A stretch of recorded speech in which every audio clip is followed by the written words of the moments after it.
oldular da eyni zamanda. Hətta gəmilərdə bax bu problemlərlə bağlı və bu soyuq hava ilə bağlı bir sıra təlimatlandırma var ki, və küləkli hava şəraiti ilə bağlı gəmilərə xəbərdarlıq elan edilib və elə bizim müxbirimiz Jalə Gözəlova hal-hazırda canlı bağlantıdadır və o bütün məlumatları mütəxəssislərdən alıb bizə təqdim edəcək. Sabahın xeyir olsun Jalə.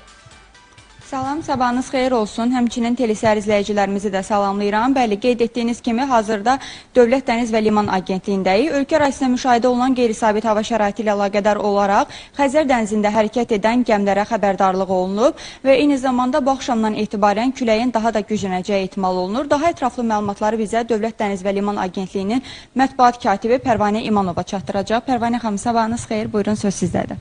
Sabahınız xeyir olsun.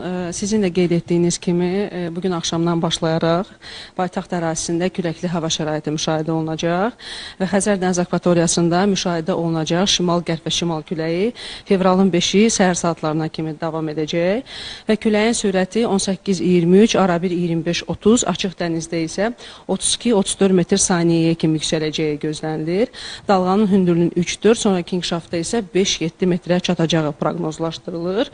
Təbii ki, bu hidrometeoroloji hadisə haqqında məlumat Dövlət Dəniz və Liman Agentliyinin gəmi hərəkəti idarə edilməsi mərkəzinə daxil olan ki, mütəxəssislərimiz tərəfindən aidiyyatı üzrə 3 dildə, Azərbaycan, Rus və İngilis dillərində xüsusi rabitə əlaqələri vasitəsilə ötürülüb və hazırda da gördüyünüz kimi mütəxəssislərimiz iş başındadır. Ümumiyyətlə qeyd edim ki, mütəxəssislərimiz 24 saat fasiləsiz xidmət həyata keçirdir və buradakı əməkdaşlar digər ölkələrdə beynəlxalq təcrübə keçmiş mütəxəssislərdir və onlar küləyin azalma anına qədər məlumat mübadiləsi aparacaqlar. Hazırda isə mövcud texniki vasitələrlə müşahidənin gücləndirilməsi və gəmilərin təhlükəsiz hərəkətinin təmin edilməsi istiqamətində fasiləsiz xidmət həyata keçirilir və bu saata olan məlumatlara əsasən 2 limana dünən axşamdan giriş-çıxış məhdudiyyəti qoyulmuşdu. Artıq bir limana giriş-çıxış məhdudiyyəti aradan götürülüb. Hazırda isə Dübəndi limanı bağlıdır və 20-yə yaxın da gəmi Lövbər